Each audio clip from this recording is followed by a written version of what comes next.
But anyway, let's get this party started.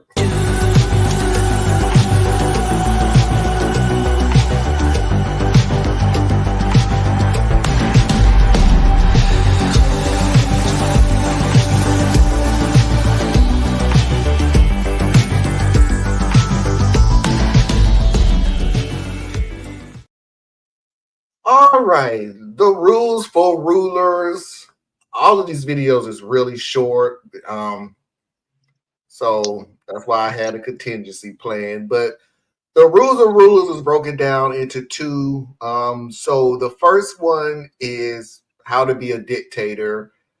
The very first rule of that is get key players on your side.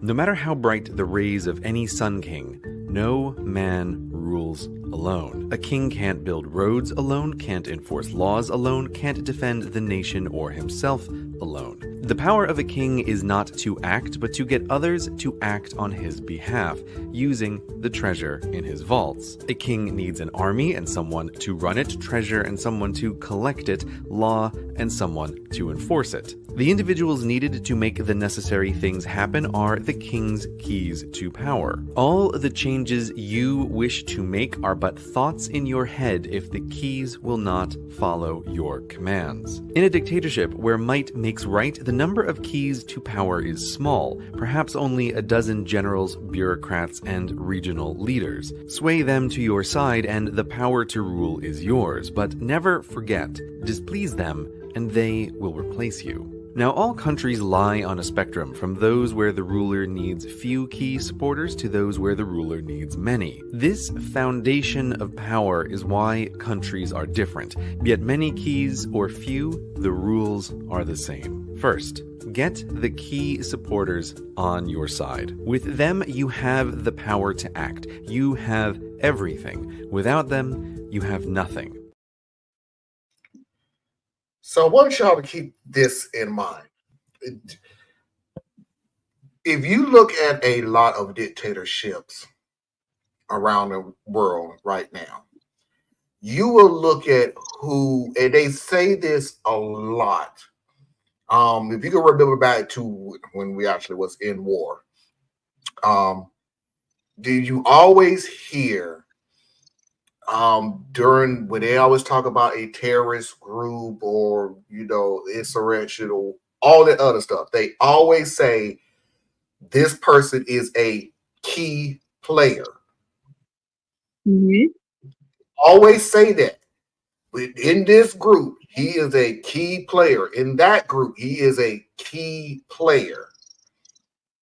When you are a dictator, your key is very small because all you need to do is get the right key, because your key is essentially making sure that everybody else that they rule over stays in place.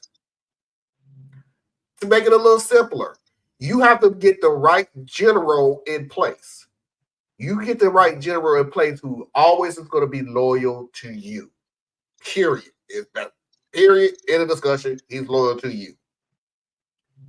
The general's job is to make sure that he is talking his soldiers up. He is talking the public up of how great you are. He is a key player. He's the person who puts the right people in the right position when it comes to military. The right people in the right position.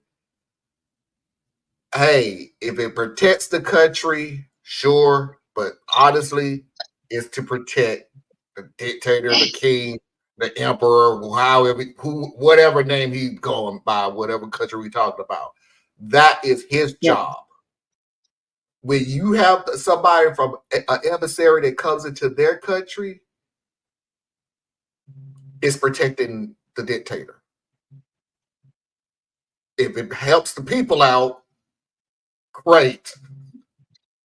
But believe me, that's a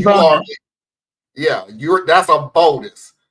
But you are definitely not on there. You're not the front of the line like we always hear about the United States protecting the people. Thank you for protecting us. Thank you for your yeah, okay. Yeah, but nope. We have to protect the ruler. They're protecting the ruler because as long as he's in charge, I get paid.